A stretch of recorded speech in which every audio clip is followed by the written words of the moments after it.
नमस्कार दोस्तों, Vijendra Soni Ganganagar YouTube channel पर आपका फिर से स्वागत है। दोस्तों, आज का अपना टॉपिक आधुनिक भूगोल के आधार से संबंधित कुछ प्रश्नोत्तरी हैं। वो प्रश्नोत्तरी में लेकर के आया हूँ। उसके कुछ सवाल हैं जो मैं आपके साथ इसको हल करूँगा, तो बने रहें मेरे साथ, अंत तक इस वीडियो को देखें। इससे पहले यदि आप मेरे चैनल पर नए हैं तो मेरा चैनल सब्सक्राइब कर दें और वीडियो अच्छी लगे तो इसे फॉरवर्ड ज़रूर करना, इसे लाइक ज़रूर करना। स्टार्ट करते हैं प्रश्नोत्तरी का पहला सवाल है कि कार्ल ओ सावर के अनुसार निम्न में से कौन सा सांस्कृतिक भूगोल के अंतर्गत नहीं आता है। यहाँ पर आपने ध्यान में देखना है। ये देखें, आरपीएससी में पूछा हुआ सवाल है। कॉलेज लेक्चरर की 2011 की परीक्षा है, उसमें ये सवाल पूछा गया है, तो बड़ा इम्पोर्टेंट सवाल है। कार्लो सावर ने एक तो मॉर्फोलॉजी ऑफ लैंड्स के पुस्तक लिखी थी 1925 में। उसने दो प्रकार के भूदृश्य बताए थे। उसने सांस्कृतिक भूगोल से संबंधित जो अवधारणाएं दी थी, वो एक सांस्कृतिक समस्याएं इसके बारे में बात की थी, एक सांस्कृतिक इतिहास इसके बारे में बात की थी, एक सांस्कृतिक भूदृश्य इसके बारे में बात की थी। क्या नहीं बताया तो कोई भी किसी भी प्रकार का सांस्कृतिक आंदोलन ये कार्लो सावर ने नहीं बताया, तो आपका उत्तर इसमें कौन सा हो जाएगा? चौथा, कि सांस्कृतिक आंदोलन की बात कार्लो सावर ने सांस्कृतिक भूगोल के अंतर्गत नहीं की है, ये ध्यान में रखना है। नेक्स्ट सवाल आपका है कि निम्न में से कौन एक नियतिवादी नहीं है पे ध्यान में रखना है। सबसे पहले हम ब्लास की बात करते हैं। देखिए, ब्लास की बात करें तो सबसे पहले ही हमें ये उत्तर मिलता है कि ये संभववादी विचारधारा के जनक हैं। संभववादी विचारधारा के जनक है, तो यहीं से हमारा उत्तर निकल के आ जाता है विडाल डी लाब्लास। हम्बोल्ट की बात करें, ये नियतिवादी थे। रिटर की बात करें, ये नियतिवादी थे। और डिमोलिन्स की बात करें, ये नियतिवादी थे। देखिए, डिमोलिन्स जो हैं वो सामान्यतः नाम सामने आता नहीं है, लेकिन ये बहुत ही अच्छी एक कोटेशन देता है डिमोलिन्स कि समाज का निर्माण, बहुत ही इम्पोर्टेंट कोटेशन है, इसको बार बार पूछ लिया जाता है कि समाज का निर्माण वातावरण द्वारा होता है,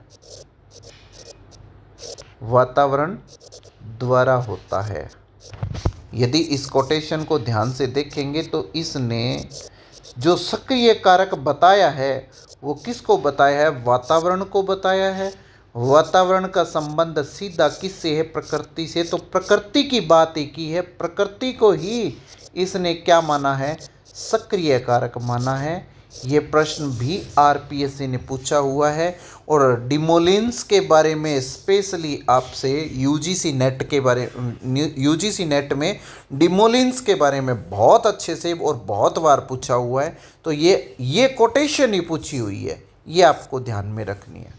नेक्स्ट सवाल देखो, ये है ब्रिटेन एंड ब्रिटिश सीज। ये जो पुस्तक है इसके रचयिता कौन है? बहुत ही इम्पोर्टेंट प्रश्न है। हमारा राजनीतिक भूगोल से संबंधित जो टॉपिक है, राजनीतिक भूगोल से संबंधित टॉपिक है, इसका सीधा संबंध इस पुस्तक से है। ठीक है, इसके ऑप्शन है डडलेस एम, स्मिथ, मैकिंडर, हंटिंगटन।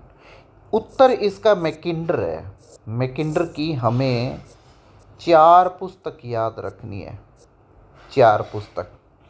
देखें, पहली जो इसकी पुस्तक है वो यही है, ब्रिटेन एंड ब्रिटिश सीज। ये 1902 में पब्लिश हुई थी। दूसरी जो इसकी पुस्तक है वो है ज्योग्राफिकल पाइवोट एंड हिस्ट्री, बहुत ही इम्पोर्टेंट पुस्तक है। यही वो किताब है 1904 की जिसमें दूरी राष्ट्र की बात की थी, दूरी राष्ट्र की बात की थी। और यही वो पुस्तक है, यही वो 1904 की पुस्तक है जिसमें मैकिंडर ने हृदय स्थल सिद्धांत दिया था, हृदय स्थल सिद्धांत दिया था। बहुत ही इम्पोर्टेंट है, याद रखने वाली चीज़ है ये। तीसरी जो इसकी पुस्तक है वो है डेमोक्रेटिक आइडियल्स एंड रियलिटी। ये भी बड़ी इम्पोर्टेंट पुस्तक है, डेमोक्रेटिक आइडियल्स एंड रियलिटी।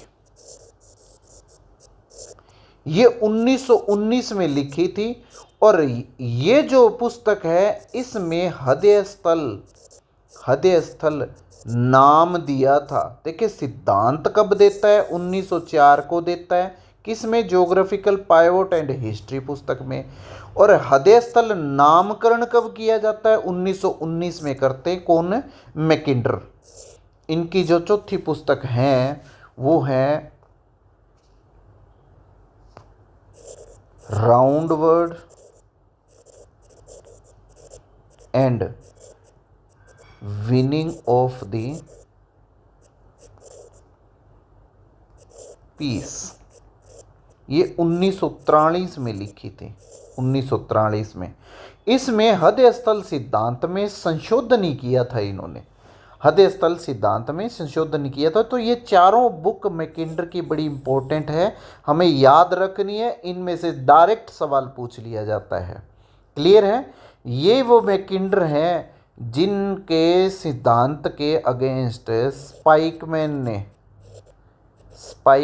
ने रिमलैंड थ्योरी दी थी। बहुत ही इंपॉर्टेंट है रिमलैंड थ्योरी, कब, 1944 में।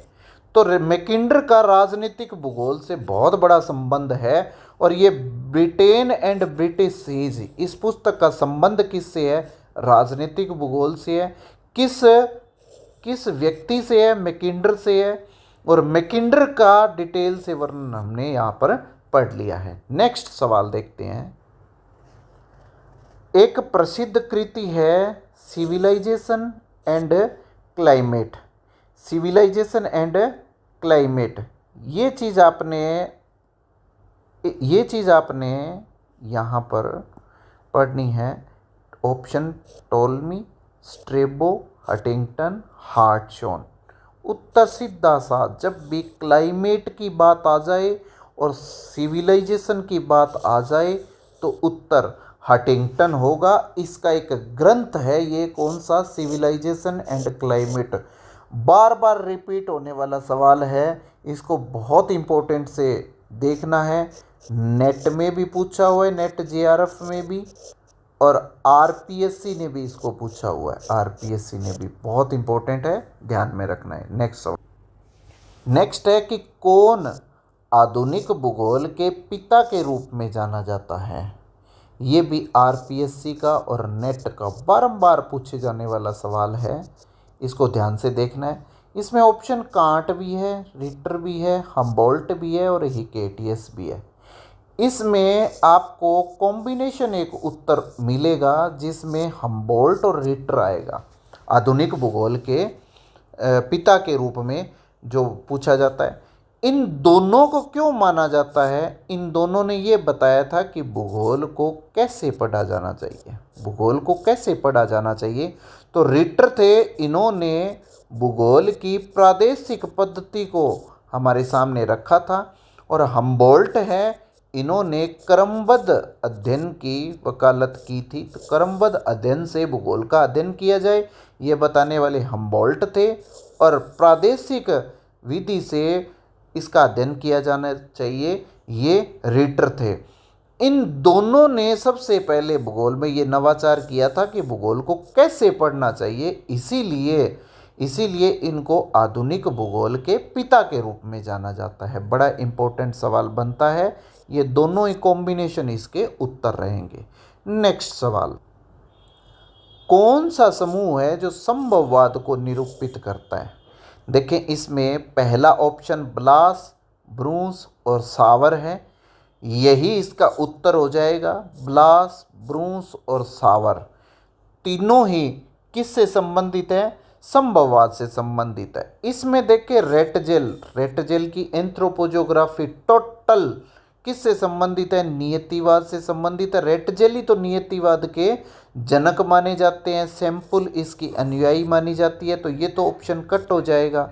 हंटिंगटन हम अभी पढ़ के आए हैं कि क्लाइमेट से संबंधित बात करता है। रेटजेल आ गई, सैंपल, ये तीनों ही नियतिवाद से संबंधित हो जाएंगे। ये ऑप्शन कट हुआ। और स्ट्रेबो जो है ये नियतिवादी है। कांट जो है ये नियतिवादी है। सावर इसमें कॉम्बिनेशन बैठता नहीं है, तो ये भी कॉम्बिनेशन हट जाएगा। तो इसका उत्तर पहला ही ऑप्शन हो जाएगा। कौन? ब्लास, ब्रूंस और सावर। क्लियर है? नेक्स्ट सवाल देखते हैं। निम्न में से कौन है जो मानव भूगोल के संस्थापक के रूप में जाने जाते हैं? बहुत इंपॉर्टेंट सवाल है। देखें, इसमें ऑप्शन रेटजेल भी है, हम्बोल्ट भी है, हंटिंगटन भी है, कार्लो सावर भी है। आपने इसमें क्या ध्यान रखना है कि मानव भूगोल के संस्थापक के रूप में देखें, मानव भूगोल से संबंधित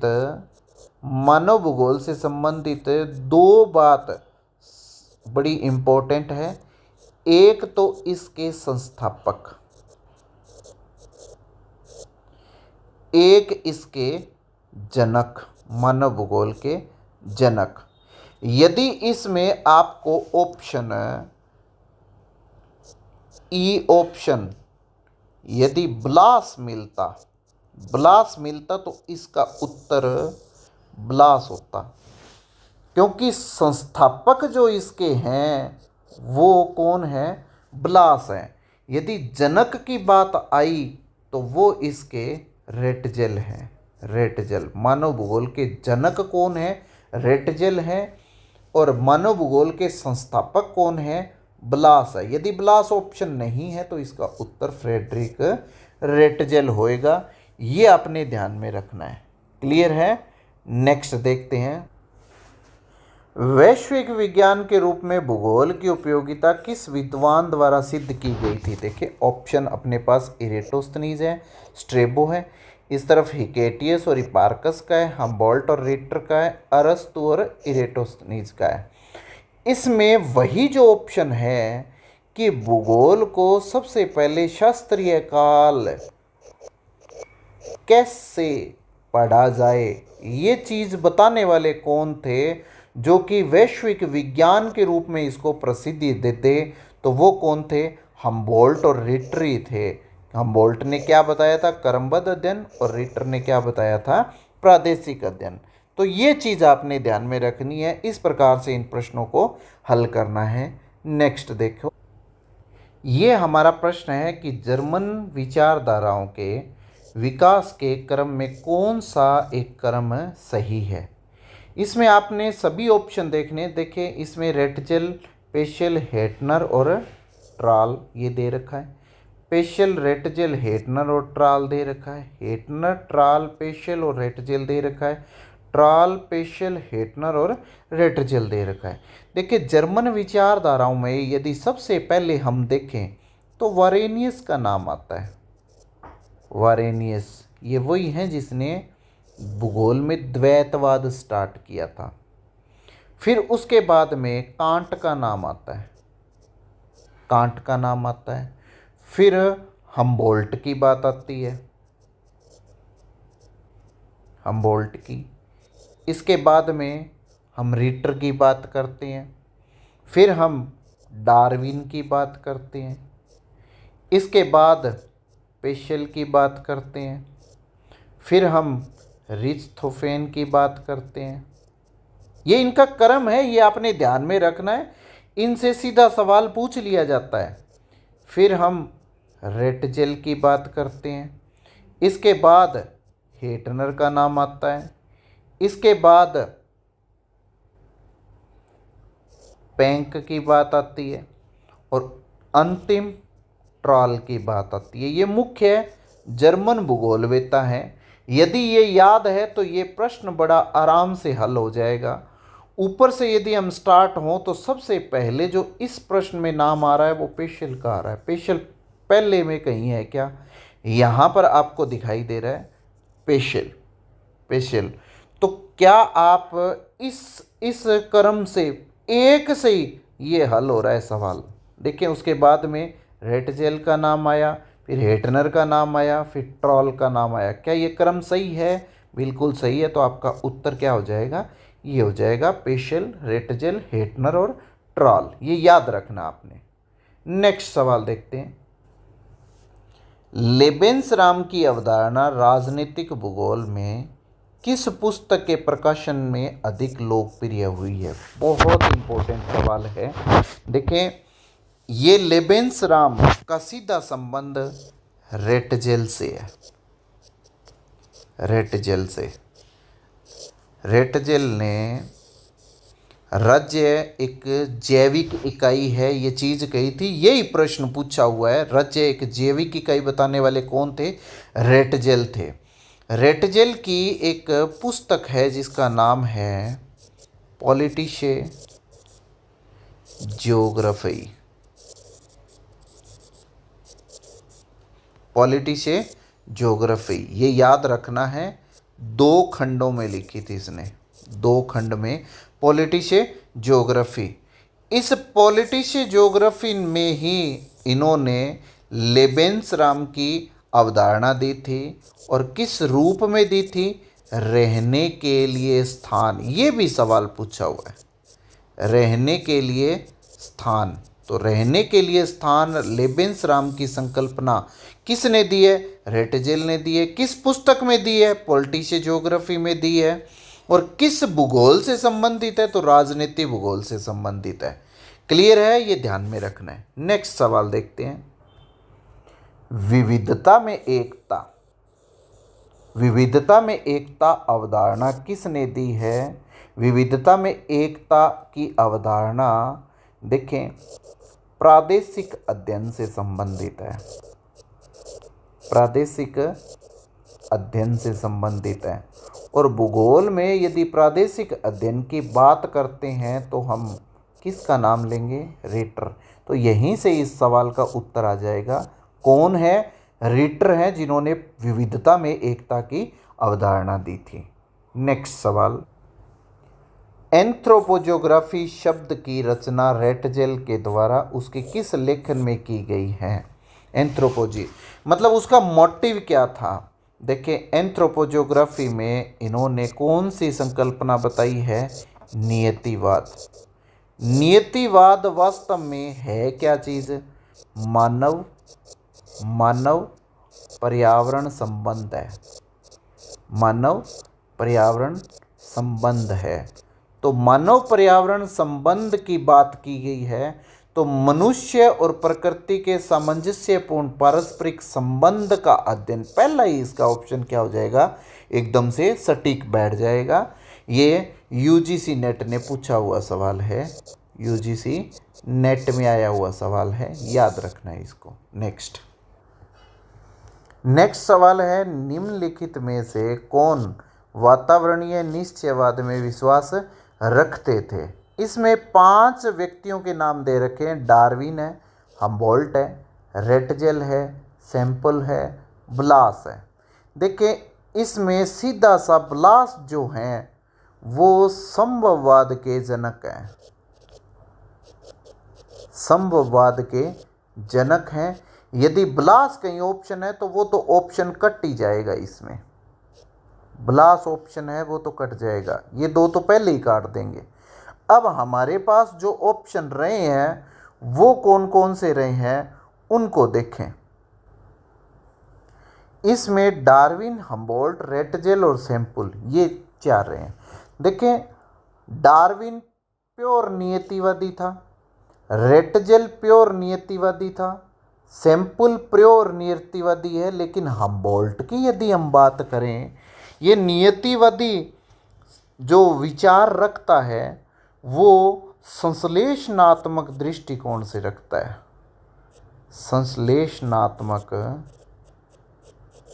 संश्लेषणात्मक दृष्टिकोण से रखता है। ये चीज़ आपने ध्यान में रखनी है। ये प्योर नियतिवादी बात यदि हम करें हम बोल्ट के बारे में तो वो सटीक नहीं बैठती है। नियतिवादी विचारक हैं ये, लेकिन प्योर नियतिवादी विचारक नहीं है। ये मानव और प्रकृति का संश्लेषणात्मक अध्ययन की विश्लेषण की बात करते हैं, डिपेंडेंसी नहीं दिखाते हैं।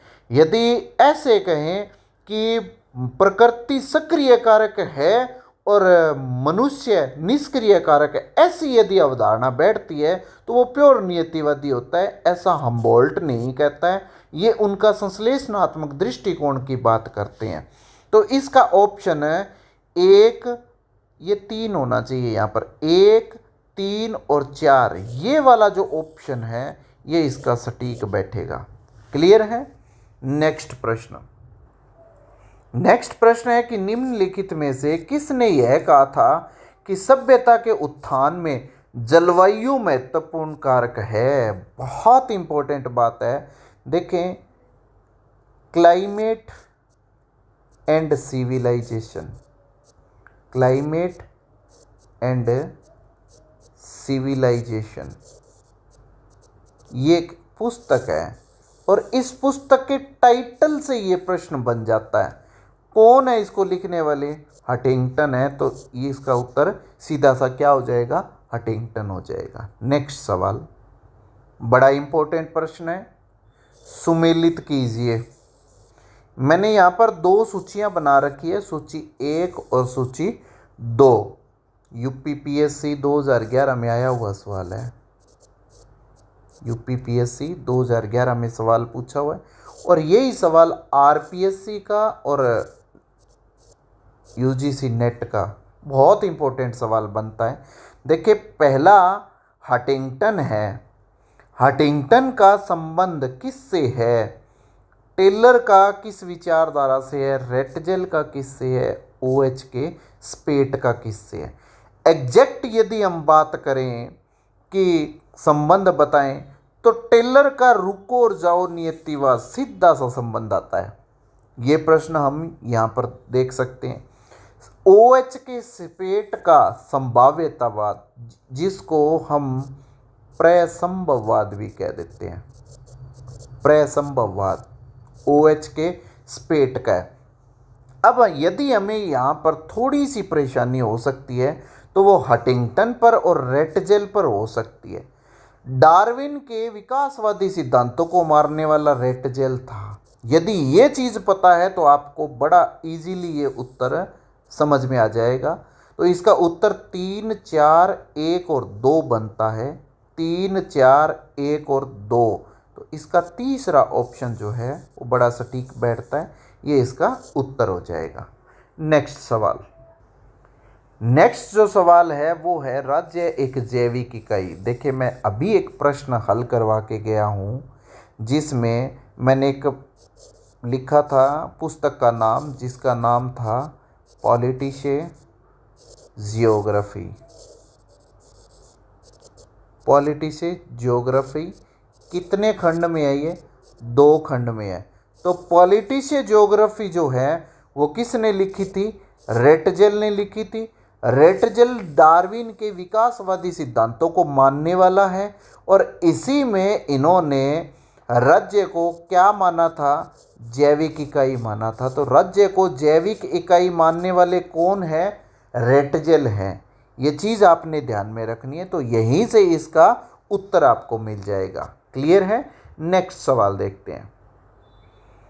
ये बड़ा इंपॉर्टेंट सवाल है कि जो पुस्तक हंटिंगटन द्वारा नहीं लिखी गई है। देखिए, हंटिंगटन द्वारा नहीं लिखी गई है ये चीज़। हंटिंगटन ने द पल्स ऑफ एशिया लिखी थी। सिविलाइजेशन एंड क्लाइमेट, ये बहुत इंपॉर्टेंट पुस्तक है हंटिंगटन की। और प्रिंसिपल्स ऑफ ह्यूमन ज्योग्राफी, ये पुस्तक बड़ी इंपॉर्टेंट है। देखिए, प्रिंसिपल्स ऑफ ह्यूमन ज्योग्राफी को principles D geography human, principles D geography human, इस रूप में ब्लास ने लिखा था। ये भी प्रिंसिपल्स ऑफ ह्यूमन ज्योग्राफी यदि इसका इंग्लिश रूपांतरण करें तो यही बनेगा। लेकिन इस सेम टाइटल से किसने लिखा था? हंटिंगटन ने भी लिखा था। ये जो तीसरी पुस्तक है American history and it's geographical condition, ये नियतिवाद से संबंधित बहुत इंपॉर्टेंट किताब है, नियतिवाद से संबंधित है। किसने लिखा है इसको? कुमारी सेम्पुल ने लिखा है, बहुत इंपॉर्टेंट है। अमेरिका की थी कुमारी सेम्पुल, नियतिवादी थी और 1903 ईस्वी में इन्होंने इस पुस्तक को लिखा था। इंपॉर्टेंट सवाल है, बार बार पूछा जाने वाला सवाल है कि American history and it's geographical condition पुस्तक किसकी है, ये भी सवाल बन सकता है। क्लियर है? नेक्स्ट देखते हैं। सांस्कृतिक भूदृश्य की संकल्पना का प्रतिपादन किसने किया था? देखें, मैं बार बार ये चीज़ आपको बता रहा हूँ कि कार्ल ओ सावर ने morphology of landscape, morphology of landscape, ये पुस्तक लिखी थी 1925 ईस्वी में। इसमें इन्होंने भूदृश्य के दो रूप बताए थे। पहला प्राकृतिक भूदृश्य और दूसरा सांस्कृतिक भूदृश्य। यदि हम पर्वत, पहाड़, पठार, मैदान आदि की बात करेंगे तो वो प्राकृतिक भूदृश्य है। लेकिन जिन भूदृश्यों को मनुष्य ने बनाया है, मानव निर्मित जो भूदृश्य हैं, हमारे घर हुए, स्कूल हुआ, सड़क हुई, ट्रेन की पटड़ियाँ हुई, ये सारी यदि बात करेंगे तो वो क्या होगा? सांस्कृतिक भूदृश्य। क्रिकेट का मैदान हुआ, वो भी सांस्कृतिक भूदृश्य की बात होगी। तो ऐसा सांस्कृतिक भूदृश्य किसने बताया था? कार्ल ओ सावर ने बताया था। क्लियर है? ये चीज़ ध्यान में रखनी है।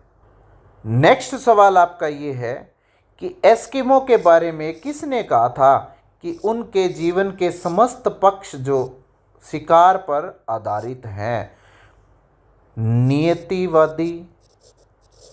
नियतिवादी विचारक तो हैं, लेकिन संश्लेषणात्मक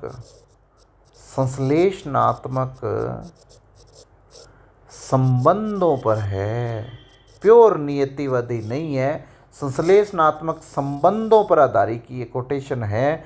और ये कोटेशन किसने दी है? आप इससे अंदाज़ा लगा सकते हैं। यदि अंदाज़ा लगाएंगे तो सीधा सा कौन बैठेगा? हम्बोल्ट। क्लियर है? नेक्स्ट सवाल। नेक्स्ट जो हमारा प्रश्न है वो सुमेलित कीजिए। इसमें सूची 1 और 2 दे रखी है। बहुत इंपॉर्टेंट सवाल है, बार बार पूछा जाता है। इसमें हृदय स्थल क्षेत्र की बात की है, लेबेंसराम की बात की है, मानव पारिस्थितिकी की बात की है, सांस्कृतिक परिदृश्य की बात की है। यदि आपने ये जो पीछे के सवाल आराम से हल किए हैं, मेरे साथ बने रहे हैं, तो लेबेंसराम को तो आपने बड़ा इम्पोर्टेंट रूप से पढ़ लिया होगा कि वो रेटजेल का बताया हुआ है। क्लियर है? लेबेंसराम किसका है? रेटजेल का बताया हुआ है। इसके बाद हृदय क्षेत्र की बात की थी, इसका भी पहले से जिक्र आ चुका है। हृदय क्षेत्र की बात करेंगे तो वो सीधा संबंध मैकिंडर से हो जाएगा।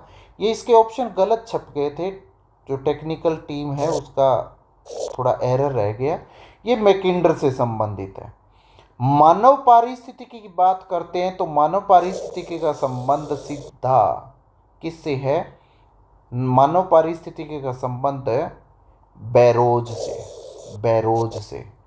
और अभी मैंने आपको मॉर्फोलॉजी ऑफ लैंडस्केप बताया था, उसका संबंध किससे है? सावर से है, सावर से। तो इसका ऑप्शन कौन सा हो जाएगा? पहले का चौथा और दूसरे का तीसरा। तो पहला ही इसका ऑप्शन सही बैठ जाएगा कि हृदय स्थल मैकिंडर से संबंधित है, लेबेंसराम रेटजेल से संबंधित है, मानव पारिस्थितिकी बैरोज से संबंधित है और सांस्कृतिक भूदृश्य सावर से संबंधित है। ये सवाल का उत्तर हो जाएगा। नेक्स्ट सवाल, इनमें से गलत जो जोड़ा है उसको हमने ट्रेस करना है कि गलत उत्तर कौन सा है। देखिए, हम अभी पढ़ करके आए हैं, पीछे कॉम्बिनेशन में आया था कि हंटिंगटन की पुस्तक नहीं है, जिसमें हमने कुमारी सैंपुल का उत्तर जो अमेरिकन हिस्ट्री के बारे में बताया था, वो आपको यदि याद है तो उसमें एक ऑप्शन पल्स ऑफ एशिया भी था जो हंटिंगटन का था, तो ये तो सही है। स्मिथ की ज्योग्राफी ऑफ वेल बीइंग बहुत इंपॉर्टेंट किताब है, सीधा डायरेक्ट इसके बारे में पूछा हुआ है कि ये किताब किसकी है, तो वो स्मिथ की है, तो ये चीज़ आपने ध्यान में रखनी है। फिर तीसरा ऑप्शन है टेलर का थियोरेटिकल प्रॉब्लम, प्रलेख, प्रलेख नहीं है ये प्रॉब्लम है, ये प्रॉब्लम है, थियोरेटिकल प्रॉब्लम ऑफ ज्योग्राफी। ये पुस्तक जो है ये एक अमेरिकन भूगोलवेत्ता थे जिनका नाम है अनुचिन, अनुचिन। तो ये तो अनुचिन की किताब है, टेलर की किताब नहीं है, तो इसका उत्तर तो हो जाएगा ये वाला। और शालर की बुक जो nature and man in America, बहुत इंपॉर्टेंट किताब है, ये भी सही है, तो इसका उत्तर तीसरा हो जाएगा। नेक्स्ट, जैविक संस्कृति की संकल्पना संबंधित है, इंपॉर्टेंट सवाल है, ध्यान में रखना है। जैविक संस्कृति सीधा सा, राज्य एक जैविक इकाई है, राज्य एक जैविक इकाई है, यदि ये चीज़ आपको याद है, राज्य एक जैविक इकाई है, तो सीधा सा पोल्टी से ज्योग्राफी, पोल्टी से ज्योग्राफी का कौन हो जाएगा, रेटजल। यदि ये पता है तो उत्तर आपको पता चल जाएगा, रेटजल होगा। क्लियर है। नेक्स्ट देखते हैं, समय को भूगोल के चौथे आयाम का नाम किसने दिया है, सीधा सा जिसका संबंध मॉर्फोलॉजी से है, मॉर्फोलॉजी से है उसने दिया था, और मॉर्फोलॉजी से संबंध कार्ल ओ सावर का है, तो इसका उत्तर कार्ल ओ सावर हो जाएगा। नेक्स्ट, पार्थिविकता समस्त भौगोलिक प्रगति में प्रभावी विचार रखता है, उपरोक्त कथन का श्रेय दिया जाता है। यदि आपको इसी को यूं पूछा जाए कि मानव भूगोल में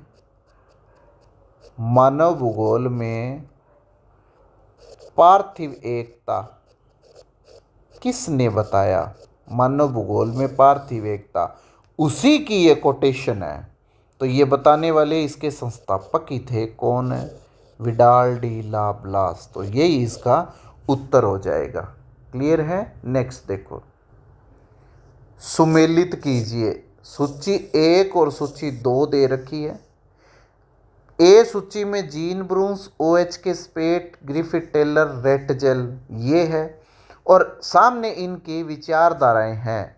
जीन ब्रूस जो है वो ब्लास के शिष्य थे, और ब्लास से संबंधित ही इनकी अवधारणा थी। जीन ब्रूस की एक बहुत मानव भूगोल के सिद्धांत के रूप में एक बहुत अच्छी अवधारणा है, जिसको कहते हैं परिवर्तनशीलता, परिवर्तनशीलता का सिद्धांत जीन ब्रूस का है। संबंध इनका किससे है, संभववाद से है।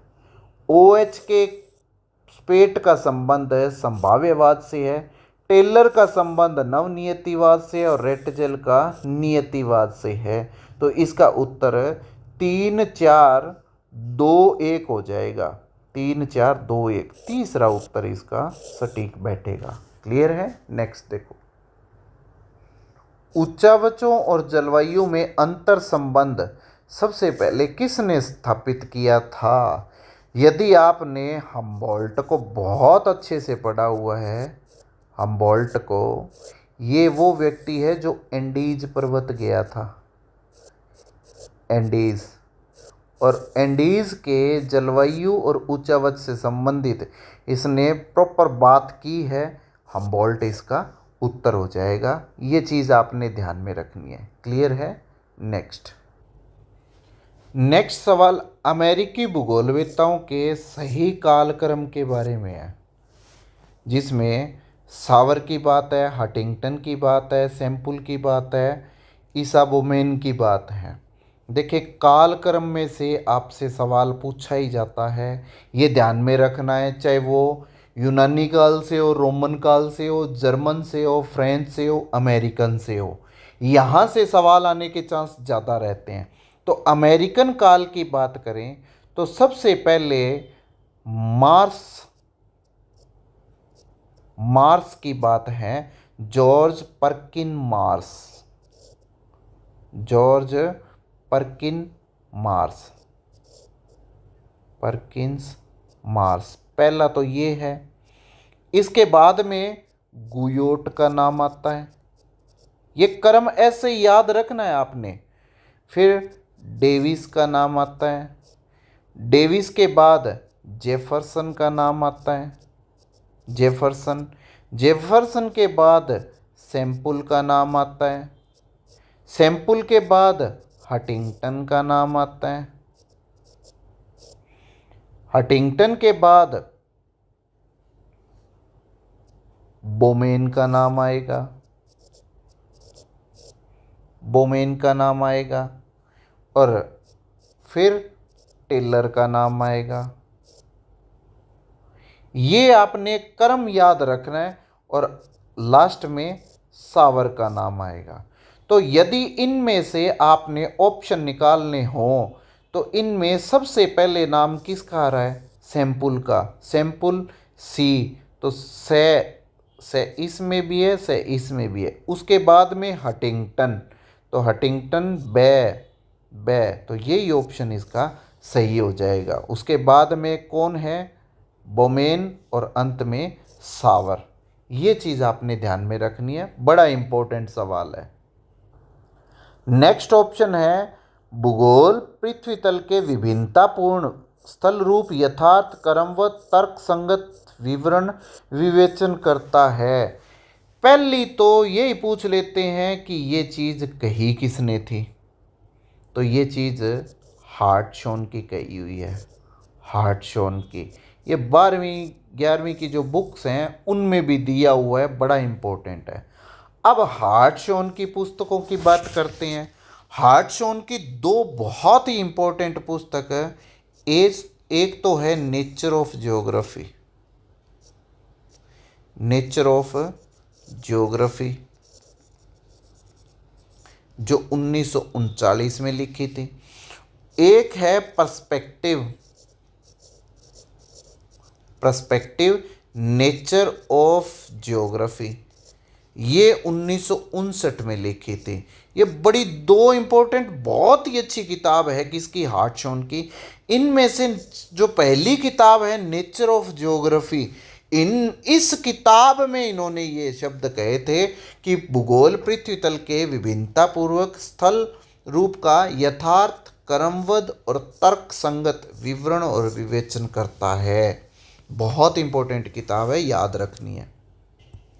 नेक्स्ट प्रश्न है कि निम्न में से कौन सा सुमेलित नहीं है?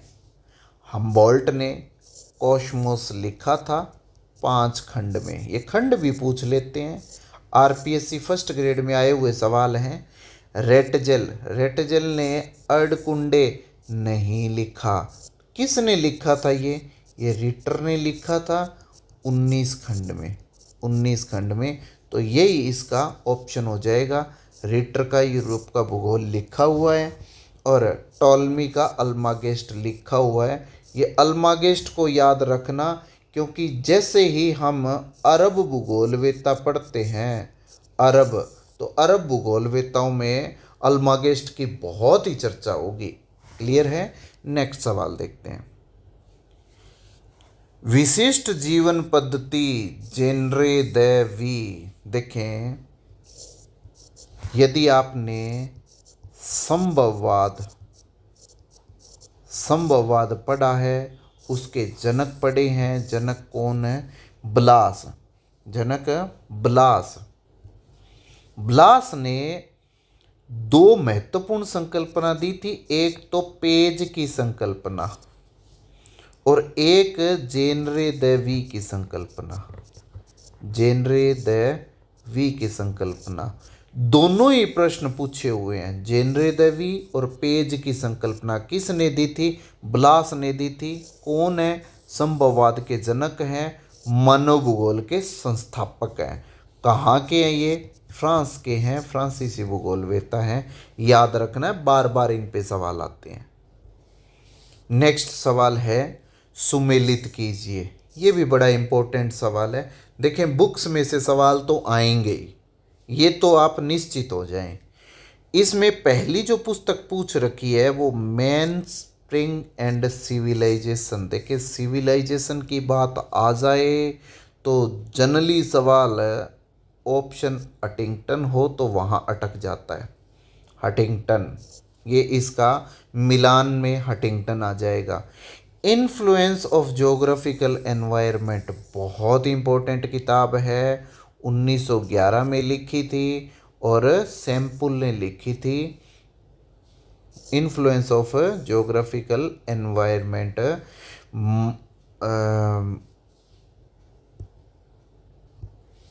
हिंदी में कहेंगे तो भौगोलिक वातावरण के प्रभाव। ये चीज़ आपने ध्यान में रखनी है। क्लियर है? मॉर्फोलॉजी ऑफ लैंडस्केप 1925 की किताब, सीधा सा किस पे जाएंगे? कार्लो सावर पर जाएंगे। Here the grass is green, कौन है? स्मिथ। ये वही स्मिथ हैं जिनका संबंध कल्याणपरक भूगोल से होगा। तो इसके ऑप्शन कौन से हो जाएंगे? 3, 4। इत्मीनान कर लेना है, बिल्कुल निश्चित कर लेना है कि कौन सा ऑप्शन सही बैठता है। 3, 4, 3, 4, 1, 2, 3, 4, 1, 2 पहला ही इसका ऑप्शन है सही हो जाएगा इस प्रकार से। क्लियर है? नेक्स्ट देखो, कौन सा सुमेलित नहीं है? हेटनर प्रत्यक्षवाद, मैकिंडर हृदय स्थल सिद्धांत, हर्बर्टसन प्राकृतिक प्रदेश, सावर अनुक्रमिक आधिपत्य। देखिए, ये 3 सही हैं। हेटनर का संबंध प्रादेशिक विभेदन से है, प्रादेशिक विभेदन से है। तो हेटनर का संबंध तो प्रादेशिक विभेदन से रहेगा, एरियल डिफरेंशिएशन से रहेगा। प्रत्यक्षवाद की बात करें तो ये तो शोरले और पीटर हेगेट की बात आती है। शोरले व हेगेट की बात आती है, उनसे संबंधित बातें हैं।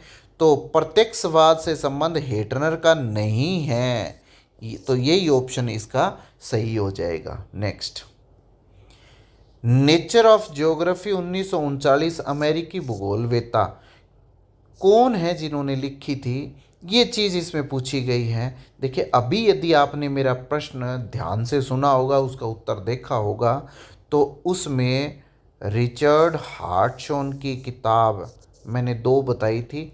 एक 1939 की नेचर ऑफ ज्योग्राफी बताई थी और एक 1959 की पर्सपेक्टिव नेचर ऑफ ज्योग्राफी बताई थी। तो यहाँ पर उसी में से सवाल पूछ लिया, नेचर ऑफ ज्योग्राफी। तो कौन है इसका उत्तर? रिचर्ड हार्टशॉन है। नेक्स्ट सवाल है, निम्नांकित में से कौन सा सही कालक्रम है? ऑप्शन है ब्लास, कांट, रेटजेल और रिटर। देखें, इसमें सबसे पहले, जैसे मैंने अभी जर्मन भूगोलवेत्ता आपको एक प्रश्न में बताए थे, उसमें सबसे पहले कांट का नाम आएगा, उसके बाद में रिटर का नाम आएगा, फिर रेटजेल का नाम आएगा और इन जर्मन के बाद में ब्लास का नाम आता है। तो इसका बी ऑप्शन सही हो जाएगा। कौन सा? बे, दे, से और ए, ये ऑप्शन रहेगा। क्लियर है? नेक्स्ट सवाल देखते हैं। सुमेलित कीजिए। इसमें पुस्तकें दे रखी है और उनके रचयिता दे रखे हैं। कॉस्मोस जो पुस्तक है वो किसकी है? हम्बोल्ट की है। अर्डकुंडे रिटर की है। अर्थ एंड लाइफ ये रेटजेल की है। ज्योग्राफी इट्स हिस्ट्री ये हेटनर की है। तो यहाँ से ऑप्शन इसका क्या बनेगा? 2, 1, 4 और 3, पहला ही इसका ऑप्शन जो है वो सही हो जाएगा। ये पुस्तकें आपको याद करनी ही पड़ेंगी, ये बहुत इंपॉर्टेंट पुस्तकें हैं। देखो नेक्स्ट सवाल है, उसमें भी पुस्तकें ही पूछी हुई हैं। रेटजेल, रेटजेल का तो बहुत ही फेमस ग्रंथ है एंथ्रोपोजोग्राफी, जो कि कितने खंडों में था, 2 खंड। ये खंड जरूर याद रखने हैं इनके। ब्लास, ब्लास का प्रिंसिपल्स ऑफ ह्यूमन ज्योग्राफी, ये याद रखना है। ब्रूंस, इसका ह्यूमन ज्योग्राफी। और सैम्पुल का जो 1911 का, मैं बार बार आपको बता रहा हूँ, इन्फ्लुएंस ऑफ ज्योग्राफिकल एनवायरनमेंट, ये आपने मैच करने हैं। तो इसमें कौन सा ऑप्शन सही हो जाएगा, 3 1 2 3 4 2 1, ये तीसरा जो इसका ऑप्शन है ये आपका सही हो जाएगा। नेक्स्ट प्रश्न, इसमें निम्नांकित में से कौन सा भूगोल का स्वदेश्यवादी टेलियोलॉजिकल दृष्टिकोण वाला था। देखें स्वदेश्यवादी क्या होता है, ये चीज़ समझनी है। वो कहते हैं कि ये जो सृष्टि है इसके जो रचयिता हैं वो भगवान हैं, और इस पर जो मनुष्य को भेजा है, भगवान ने जो यहाँ पर मनुष्य को भेजा है, मनुष्य की रचना जो वो किसी निश्चित उद्देश्य के लिए की है, निश्चित उद्देश्य के लिए की है। भगवान ने मनुष्य की रचना निश्चित उद्देश्य के लिए की है। ऐसी अवधारणा रखने वाला कौन होता है, स्वदेश्यवादी होता है। और इनमें से कौन है वो, कार्ल रिटर हैं। क्लियर है। नेक्स्ट प्रश्न, मॉर्फोलॉजी ऑफ लैंडस्केप, यदि अब भी ये प्रश्न नहीं आता है तो बहुत बुरी बात है। मॉर्फोलॉजी ऑफ लैंडस्केप सन 1925 ईस्वी में किसने लिखी थी, कार्ल ओसावर ने लिखी थी, जिसने 2 प्रकार के भूदृश्यों की बात की थी। नेक्स्ट, मानव भूगोल में सार्वभौमिक एकता, सार्वभौमिक एकता ये किसने बताया था, ये ब्लास ने बताया था, ब्लास ने।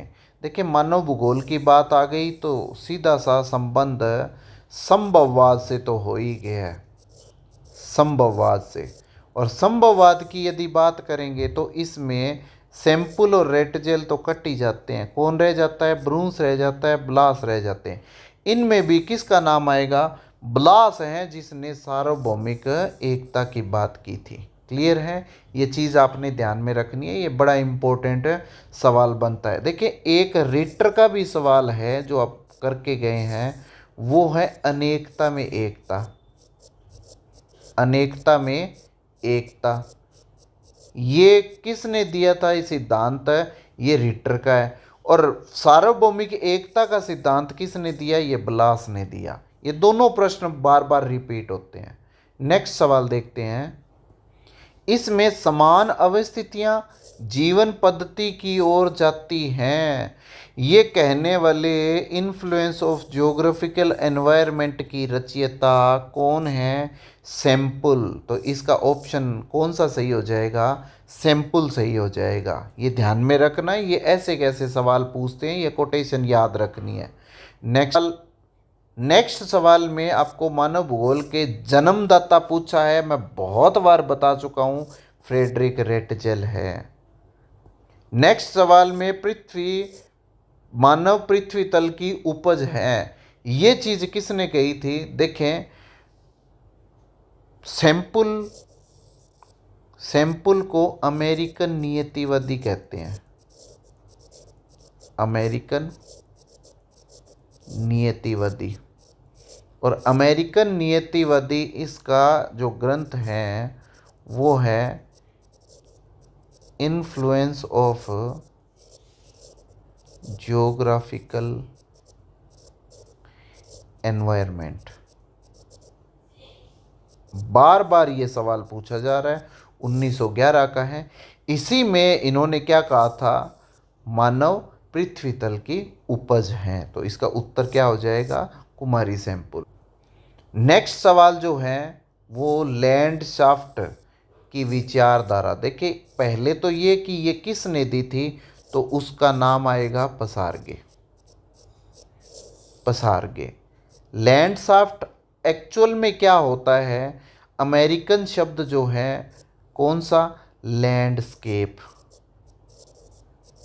लैंडस्केप लैंडस्केप क्या होता है? भूदृश्य। तो भूदृश्य को लैंडस्केप के रूप में बताने वाले जो भूगोलवेता थे वो कौन है? जर्मन भूगोलवेता। तो ये जर्मन भूगोलवेताओं से संबंधित अवधारणा है। ये चीज़ ध्यान में रखनी है, यहाँ पर मात नहीं खानी है आपने। क्लियर है?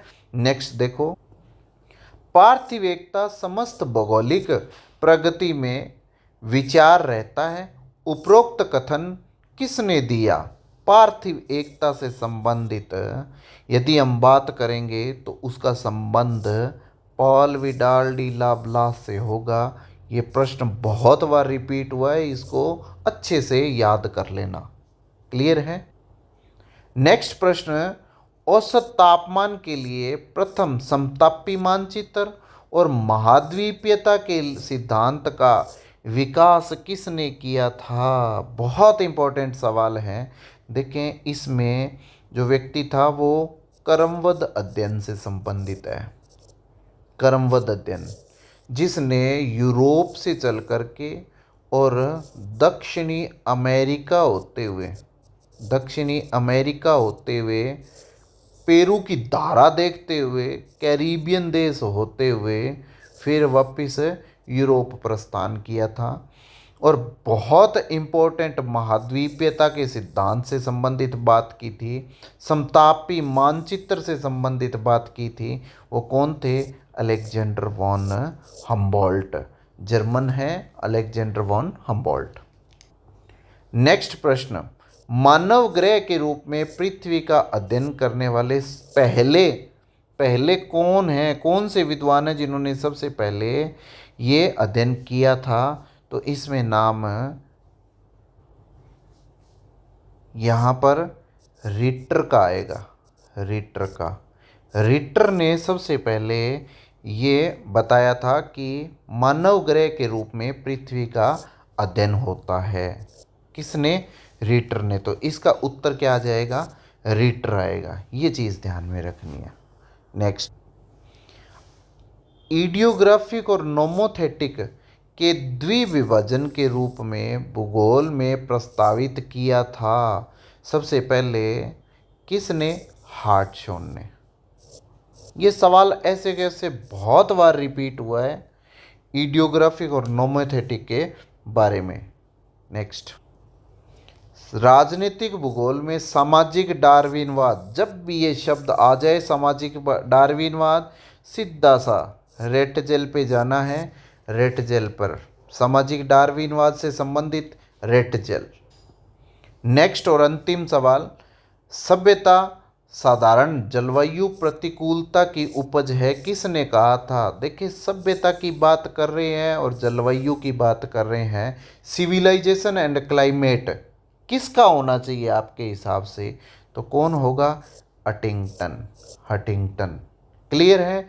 तो ये था हमारा भूगोलवेताओं से संबंधित एक प्रश्नोत्तरी जो आधुनिक भूगोलवेताओं से संबंधित है। उम्मीद है आपको ये वीडियो बहुत पसंद आई होगी। यदि पसंद आई है तो मेरा वीडियो लाइक करें और मेरी वीडियो को शेयर भी कर दें। और यदि अभी तक चैनल सब्सक्राइब नहीं किया है तो तुरंत चैनल सब्सक्राइब कर दें। बेल आइकन दबाना ना भूलें। धन्यवाद।